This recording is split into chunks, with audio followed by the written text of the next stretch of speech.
सर्पगंधा आयुर्वेद की एक पुरानी जड़ी है। कोई 5000 वर्षों से आयुर्वेद का साधक सर्पगंधा का उपयोग करता रहा है नींद लाने के लिए।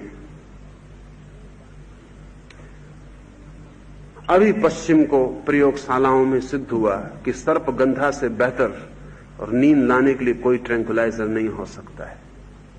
अब जो पश्चिम में सर्पिंटेना नाम से चीज उपलब्ध है वो सर्पगंधा का ही अर्क है।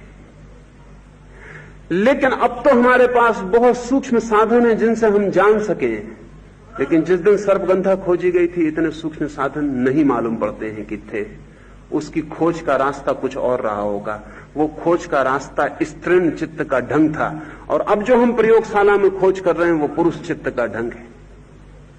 लाओ त्से ने कहा है कि स्त्रीण चित्त का अलग विज्ञान होता है और पुरुष चित्त का अलग विज्ञान होता है। हमारा जो विज्ञान है आज पश्चिम में, जो विज्ञान हमने विकसित किया है वो पुरुष चित्त की खोज है।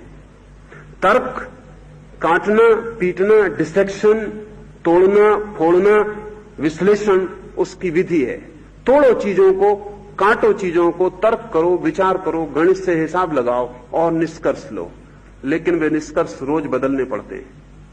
विज्ञान का कोई भी निष्कर्ष 6 महीने भी टिक जाए तो सौभाग्य की बात है, क्योंकि 6 महीने में काटने पीटने के साधन और बढ़ गए होते हैं।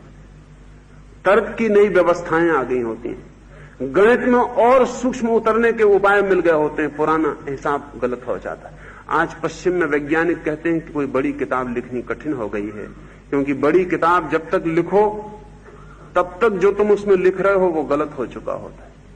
तो विज्ञान पर छोटी छोटी किताब लिखी जाती हैं। किताब ही बंद हुई जा रही हैं। विज्ञान पर पीरियोडिकल्स होते हैं, मैगजीन्स होती हैं, उनमें अपना वक्तव्य दे दो।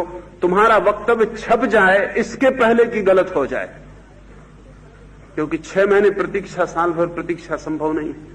लुकमान पौधों के पास जाके ध्यान लगा के बैठ जाता था और कह देता था पौधों से कि तुम किस काम में, किस बीमारी के काम में आ सकते हो, वो तुम मुझे बता दो।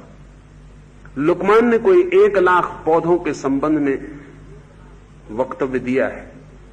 कोई बड़ी प्रयोगशाला नहीं थी जिसमें लुकमान जांच पड़ताल कर सके। लेकिन इंट्यूशन से, अंतर अनुभूति से जो निष्कर्ष पाए गए हैं उन्हें हजारों साल में भी बदलने की कोई जरूरत नहीं पड़ी।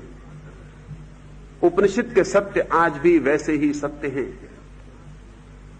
और ऐसी कोई संभावना नहीं दिखाई पड़ती कि कभी भी भविष्य में ऐसा कोई समय होगा जिस दिन उपनिषद के सत्यों को बदलने की जरूरत पड़ेगी।